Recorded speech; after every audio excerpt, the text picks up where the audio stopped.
It's Friday, April the 25th, 2025, and welcome to Denison Forum's Daily Article Podcast. Today's daily article is written by our senior editor for theology, Dr. Ryan Denison, and narrated by Chris Elkins.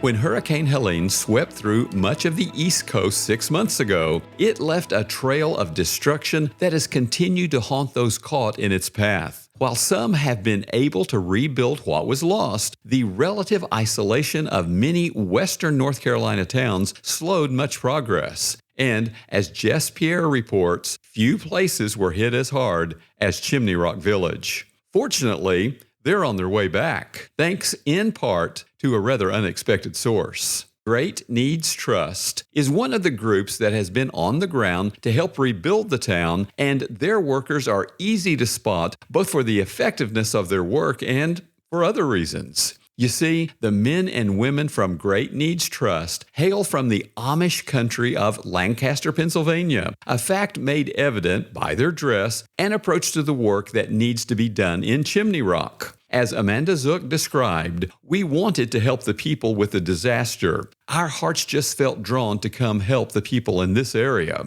Amos Stolzfus, another volunteer, added, "It just fills my heart with joy watching people get their life back again."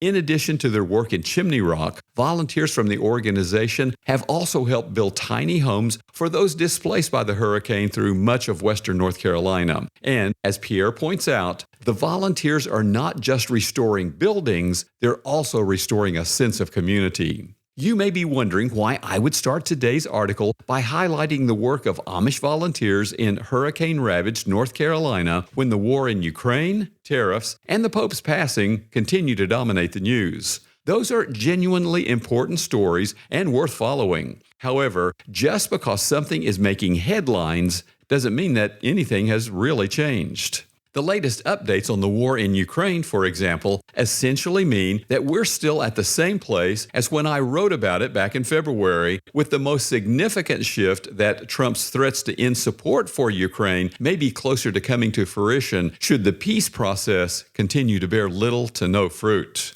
Likewise, while the trade war in China has shown significant signs of shifting in recent days, the stock market has responded well to that hope. The reality is that nothing of substance is all that different than it was last week or last month. There is still a massive amount of uncertainty regarding what the future will bring, and most of the market movements are based more on hopes and fears than reality.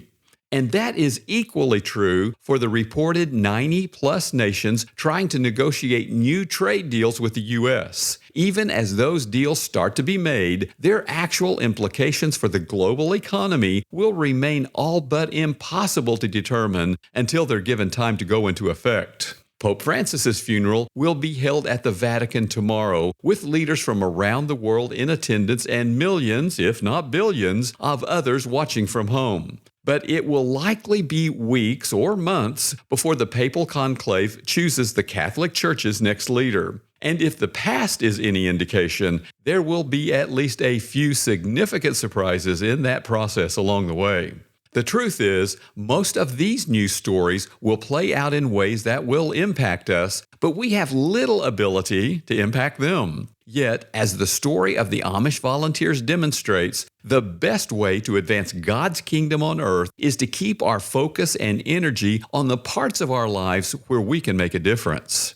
Our inability to influence the outcome doesn't mean God wants us to ignore what's going on with Ukraine, tariffs, the Pope, or any of the other headlines out there today. However, it is crucial that we don't allow the news, and more specifically, the fear and angst it can generate, to make us ignore God either.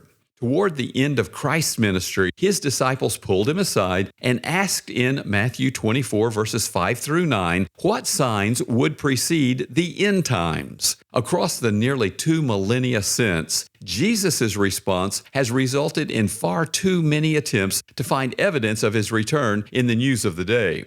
But Jesus didn't tell us what signs to look for so that we could then spend all our time focused on seeking them out. Instead, he shared that teaching about false prophets, wars and rumors of wars, famine, and natural disasters to give them, and by extension us, hope and encouragement that there are really only two ways such troubling events can end. Either they will pass, or they will result in his return.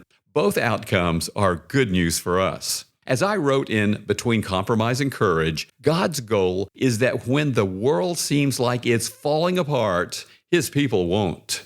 Instead, we should continue to share the gospel and proclaim Jesus as Lord as we prepare for the day when Christ will return and remove all doubt as to the truth of that statement.